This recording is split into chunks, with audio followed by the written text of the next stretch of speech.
I think this might be the end. For us anyway. Man, and all we've accomplished. I've had plenty of time to think about it since the last time I saw the sun. The last time I'd ever see it.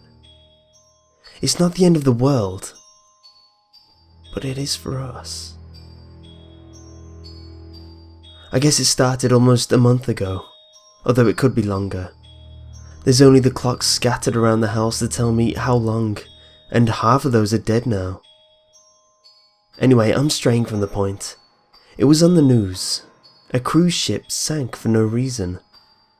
It wasn't damaged, just pulled straight down. Then the rest of the stories flooded in. Everything in the water was sinking. Oil rigs disappeared, people on the beach pulled down into the abyss. Nobody seemed to be able to explain why this was happening. Nothing floated anymore. It was bizarre. This filled the news for a couple of days, until it just got frightening. It was during one broadcast that it changed for the worse. It was a report from some beach, an on-location report about this strange phenomenon. They were just recycling the same questions we had all been asking for days. Suddenly, panic seemed to grip the face of the reporter. She screamed as the camera quickly tilted down. Her feet were sunk into the sand down to her shin. I remember smirking, thinking it was just some overly sensitive reporter messing up. But then the camera dropped. The remaining 10 or so seconds that followed showed not just the reporter sinking into the sand, but all of them. The whole media circus that had descended on the beach to cover the same story. The reporter who was down to her shin a minute ago was now down to her chest.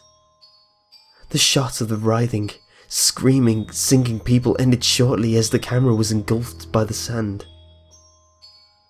The news stayed on for a few more days, but there was nothing to say. Some blamed sinking holes for what was on the beach, while others argued against them from the safety of their downtown studio. The news was a waste of time now. It was much easier to look out the window. It was more or less the ghost town outside.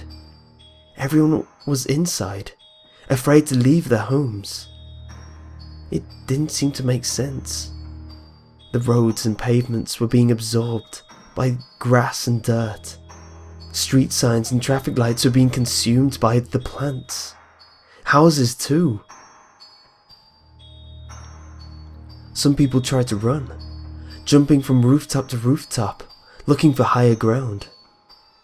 Occasionally, while flicking through what was left of the TV broadcasts, skyscrapers had become refugee camps, and I had made one trip out of the house since this started, across the rooftops, an attempt to get some supplies from a nearby supermarket, but that plan seemed to be a waste of time. It was a husk by the time I got there, looted and pillaged. There was all the evidence I needed to see how bad this whole thing was. It's easy to be in denial about something like whatever this was, until it really seems to affect you. When I got back to my home, I noticed something. My car was gone. Well, almost. You could still see the top poking out of the overgrowth and loose soil. And not just my car. All of them. Bigger vehicles were still in sight, only partially obscured, but they were going down too. After a few days, my whole bottom floor was subterranean. I had managed to block the windows and doors from bursting in from all the dirt and soil. But it was just a cell now. A mausoleum. Not somewhere I wanted to be. I spent most of my time by an upstairs window, staring at the hostile world outside. My neighbour died yesterday. He fell off his roof and was swallowed by the earth. He's not the first person to do that either. What made it notable was why he fell. He was trying to stop his dog from getting outside. The dog's fine. Well, I assume so. It ran off. They're not affected. The animals.